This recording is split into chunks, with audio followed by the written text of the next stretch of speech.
We have a great plan from Monday's meeting. I'm feeling good about it. Just today. Yeah, we can tie this into what we're talking about today, like the hard conversations, because when we're talking about emotional intelligence, yes, we always rehearse these conversations in our head and then probably either never happened or you think you might have had them. And it's like this constant conflict between like, is this really happening? I think for me, it's the conflict as I keep thinking, I don't know why, if it's a social media, like picture perfect, seeing everything in a time lapse, but like I just think, oh, this will take me 2 minutes to do. I have rehearsed, I can see me doing it in such a quick time when in reality, even without kids, because they weren't even that bad today.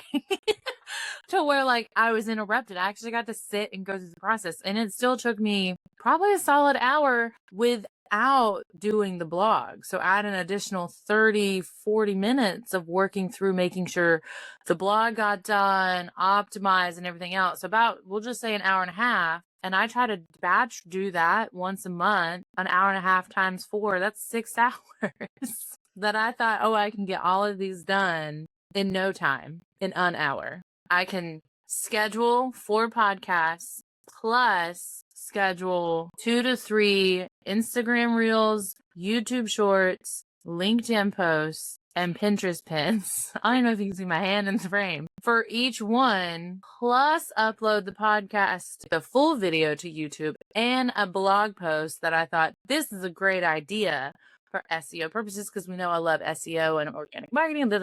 I could do all of that in an hour. So somehow, obviously, that conversation in my head went completely sideways because now we're having a reality check because that did not land the way I meant it to. And I should have not necessarily kept my mouth shut, but like had a come to reality moment. Yeah. It's this conflict that we have that's, we're trying to figure out like, what are we doing? We want to do the things that we're doing, but then when it comes to realizing and bringing it back to reality, like, and when you have it all in front of you, you're realizing like, oh my goodness, this is what I'm doing. This is insane because a while ago, the way that we ran our podcast was totally different than it is now. And we were, it was becoming heavy. It was becoming like draining in a sense, like almost losing the ability to be able to show face and show our true selves to our audience and not, going back and forth with different conversations in our head with each other. Like, what are we supposed to be doing? I don't know. It's a time suck, essentially. Going back to like when I was trying to figure out like how do I come up with content for my business, like every day I'm like writing things down, like just pick something, just do one thing, like get it out of your head, write what you need to write down and to get these conversations out of your head and just run with it and just bring the fun back into it. Although yes, you might see like this long list of a checklist, but my operation side, my brain is like, I have to write it out literally every step. And then when you write out every step, then it's like, that's a lot more than I thought it was. Yes. And so if you are tuning in, if conflict or feedback, whether it's in with your team, so I'm going to say that's external, or in my case today, internal conflict and feedback, if it feels heavy, awkward, or exceptionally emotionally draining, obviously you are not alone. I even, in full transparency, text Sarah and said, hey, can we record earlier because I am tired. So before we take another step forward into this episode, do make sure you hit subscribe so you don't miss future episodes. As fun as this one is going to be. And as always, all the information that we chat about is going to be in the show notes for you. You can now follow us on LinkedIn at Entrepreneur Encounter.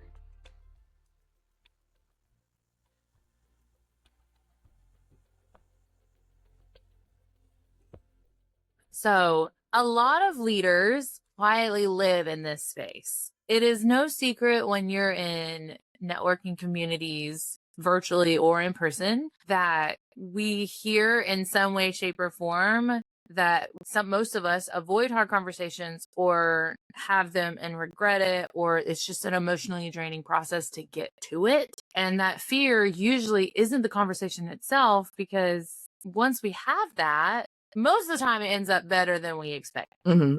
Not always. I won't like Mary Poppins this out, but it's usually the fallout or the tension leading up to it. And that is possibility of it's the possibility of damaging the relationship, when most of the time we're all leaders in our communities in some way, shape, or form. We're all walking a similar understandable pathway of what it took to get here and the skills we had to learn and the things we had to sacrifice or work through and trial by fire. It always ends up better than we think, but we try to avoid the problem by not having the conversation, when if we just almost like direct head, don't soften it or come in too hot, just a clear head, no delay, because it's that delay that allows you to spiral to actually solve the problem. Exactly. Now, if you're having like a conflict in your own head or with somebody that you're working with, and if you don't bring it to light, if you don't bring it up, then it's going to be, stuck in this spot where the conflict is going to boil and things are going to spin out of control, essentially. Like, especially, okay, so you, Dana, you came to me with like, okay, I'm doing all these things, I don't know, like, this is a long list of things to do. And having conversations is kind of like bouncing back ideas on like, okay, one thing at a time. Or, if somebody were to come to me like, hey, I'm having an issue with X, Y, and Z, I'm having, an issue with somebody on my team, I'm having conflict, or what, like, have you talked to them about it? Like, that's the, first step. Like, what are you doing to solve this conflict? And I know a lot of the times people that are in leadership feel that conflict is failure, and it's not, because again, we are all humans. Things are going to happen, but we cannot avoid the conflict, because if we avoid the conflict, then it's going to boil over and something worse might happen in the long run. And we definitely don't want to avoid the conflict. We have to understand that hard conversations are not the problem, but being unclear and emotionally charged conversations are. That's where emotional intelligence definitely shows up in real life, not as like empathy buzzwords, but relationship management. I'll even personally, because I was already emotionally drained thinking about all the things that I needed to do today. And then I needed to have a personal conversation with my husband. And I was like, I need to say something. Mm-hmm. And I don't want it to feel like an attack, but I don't know how else to say it. And I just need to work through it. And honestly, I was really avoiding that because I was really worried about how it was going to go. And I was in my head like, this is how it's going to play out. And thankfully, not, I want to say much to my surprise, but not to my surprise, he listened and we worked through it. And it was just more of like, we think very differently. Mm-hmm. I have fully accepted that my brain works very different than a lot of other people.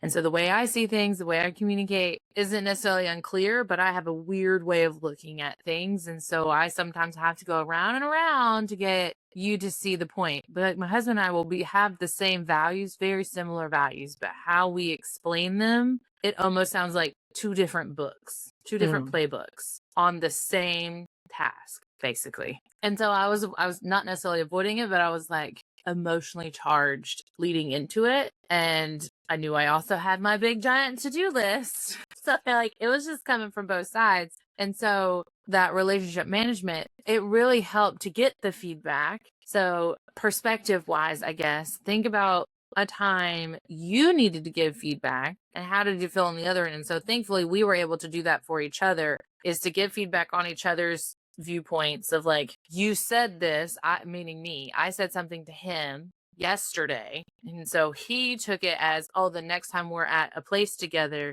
I would like him to do XYZ. Not, hey, let's do something now because I felt like we missed out on a good opportunity to hang out a few hours ago. And so to me, that was obvious. To him, it was not. Neither one of us was wrong. Neither one of us really communicated poorly either. It was just we needed to get that missing feedback that was pivotal in our understanding each other. So thankfully, I didn't wait. He didn't know there was an issue.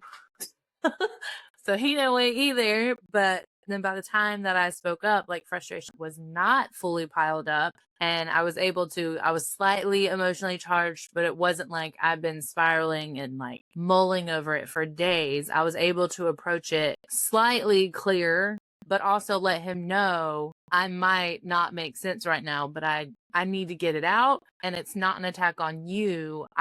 This is how I'm feeling. And so we were able to have that conversation in a positive. It was able to shift. No defensiveness showed up, nothing. I love that. That's a great way you have to have conversations. And I know a lot of us, myself included, sometimes have fear of having certain conversations, even though that nothing bad's going to happen out of it. I think we all fear that, well, if I say this way, then the person I'm talking to is going to end up being upset or whatever. Like a couple years ago, I had a conversation with a client and I was talking to her and I was like, this is nothing to do with you. I'm just, having a bad day but I communicating the fact that I could not work that day, whatever day it was. I just remember like just not being in the right headspace. And if I were to have worked that day and was not in the right headspace and not have communicated, then things might have come out differently. So I was afraid. I was honestly afraid to say that because I didn't want to lose a client. I think, as anybody that you have a conversation with that you've been with for a while, client, your spouse, whomever, like you wonder the back of your head, like what the fear, what if I say this and they're going to take it the wrong way? But if you take a step back and just kind of sit with your emotions for a bit and then have the conversation, whatever works for you and how you're going to get things out, because it sucks being in conflict. It sucks having fear. It does. And we all have those feelings. I've never had a conversation with somebody that was never afraid of something. Yeah. You know what I mean? And we all have emotions, but there's a time and place for everything. I mean, again, like you don't want to start yelling at your team member because you're having a bad day. Your emotions are fine, but like you got to step back and like, okay, if I were in their shoes, how would I want them to come to me and talk to me? Like, you kind of have to do it that way as well. I think emotional intelligence and like really honing in on that, it also changes how like feedback lands or is like received, because you're not removing that honesty. You're anchoring your statements and your points of view, your feelings in it. You're just able to approach both from a more regulated state, and you're able to separate the facts from the frustration. Because if I came to you and I'm smiling and laughing about something frustrating, it's gonna cause confusion. Yeah. So, like, are you really mad? Do you sure? really need help? Are you really sad? Yeah. Those emotions are important because they help you understand. It's like sending an emoji with a sentence. Yeah. Or something like that's how like I'm angry about something. If I threw a text or something, I'm gonna send an angry emoji so you get it, because you can't hear my voice and tone. But high emotional intelligence, you're able to separate the facts from those emotions, and so you stay curious, not defensive. It's less, why are you feeling that way? Versus, how can I help you? I hear that you are sad. I hear that you are frustrated. I hear that you are tired. How can I help? Even that, how can we move forward through this and reach whatever the goal is? And this could be work. It could be just getting through the conversation. It could be anything. So it's not necessarily about winning a conversation. Haha, this is my win. Tally it up. It's about strengthening the overall relationship and being able to look through the emotional flavor and getting into the facts of the matter overall will strengthen the relationship. Definitely, for sure. And another thing too that we have to realize is that in any conversation that you're going to have, there's going to be disagreements, and that is fine. I always find it interesting having a conversation with somebody that has a different perspective than me. Although I might not agree with them, but I'm curious. I want to learn. I want to learn from them. Like, why do you think like that? Like, it's not me like being defensive. It's not me, anything negative. Like, I want to know where you're coming from so that we can get on each other's level. Like, we can try to, come out of this conversation like high-fiving each other and not slamming things down on the desk. So when leaders can, pause and listen and acknowledge another perspective, the tension is going to lower. I mean, it doesn't mean that you agree, because again, like disagreements are going to happen, but you have to be emotionally present enough to lead in that moment. So while you're in that moment and you're leaning into that perspective, you're having those conversations, you're building trust. And when somebody realizes that, especially somebody that's probably one has never been in your space before or is newly, a new client or a new team member or whatever, having those conversations and learning from each other with curiosity is going to help combat the negative side of things and both come out winning in the end. I think it helps create an emotional safety, like safe space. Oh, yeah. I had to learn, I guess, time and time again. I've seen like tension isn't something to eliminate, it's information. And you can still provide a safe environment to share your feelings or to hear someone else's feelings, even though there's tension. Mm-hmm. So, like, if it's handled well, it's going to lead to clarity. You're going to give someone the time and energy and intention to work through it because, like, I know I've said this numerous times by now, but too many of us have never been given the chance to work through these emotions in any way, shape, or form. And it's only us now as an adults, calling us millennials out, that we're learning how to process that. And we're basically just overgrown toddlers dealing with these big emotions for the first time. And so it's going to be tense, it's going to be uncomfortable, but having someone in your corner that you can just come and say, I'm tired. And then work through this is not going to make sense, but if it comes out as me attacking you, I'm not meaning to because I don't see it that way. It just allows it to be handled to the point of clearing up miscommunications or misunderstandings, or just clearing up internally. I felt a certain way. You did nothing wrong, but I still ended up feeling hurt because XYZ. But if you don't have that and you handle it poorly, then it becomes resentment. And long term, that's where partnerships get dissolved. That's where clients go find something else.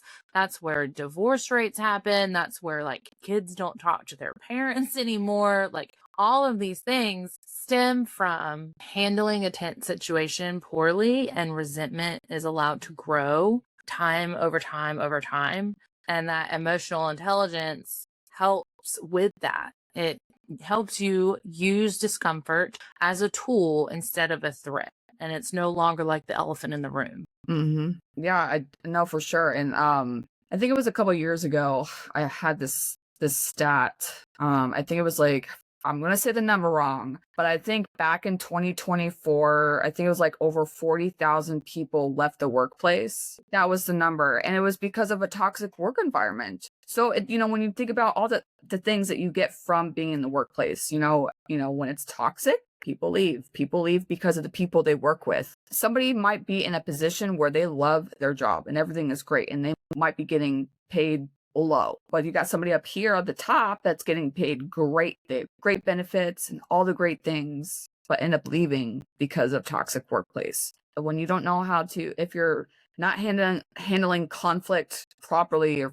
if you're not helping your team or your clients, anybody in your space grow, like people are just gonna leave. Why would somebody want to stay in that space if they feel like they're being left in the dark, felt like they're being walked over? Nobody wants any of that. And I think creating that safety space with your clients, with your team, with your partners, whomever, so that they feel comfortable enough to say, hey, like, this is how I'm feeling. How can we solve this in a way that I don't leave, but we can just have a conversation as two adults, and knowing that we all have different perspectives, and get to the bottom of this so we can move on with our day. That is like the best definition of maturity I've ever heard. I mean, the strongest teams, or the teams that I know I am like, they are like a well-oiled machine.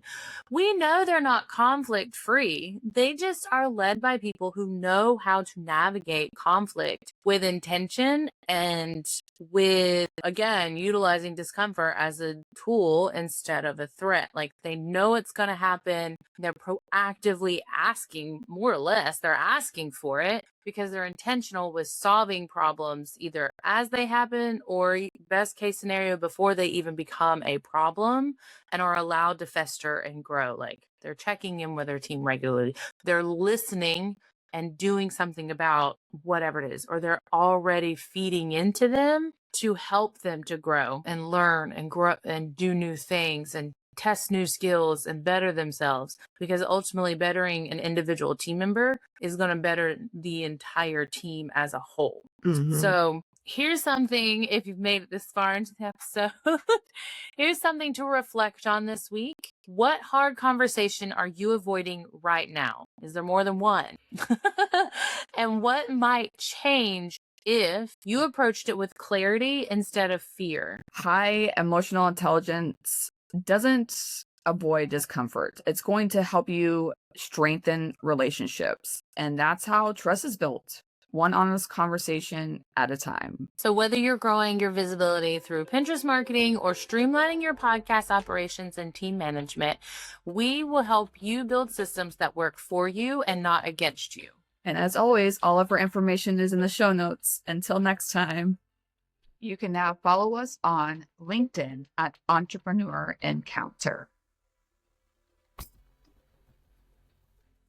Thanks for spending time with us today. If something in this episode gave you a fresh perspective, share it with a friend or send us a DM. We love hearing how these conversations land with you.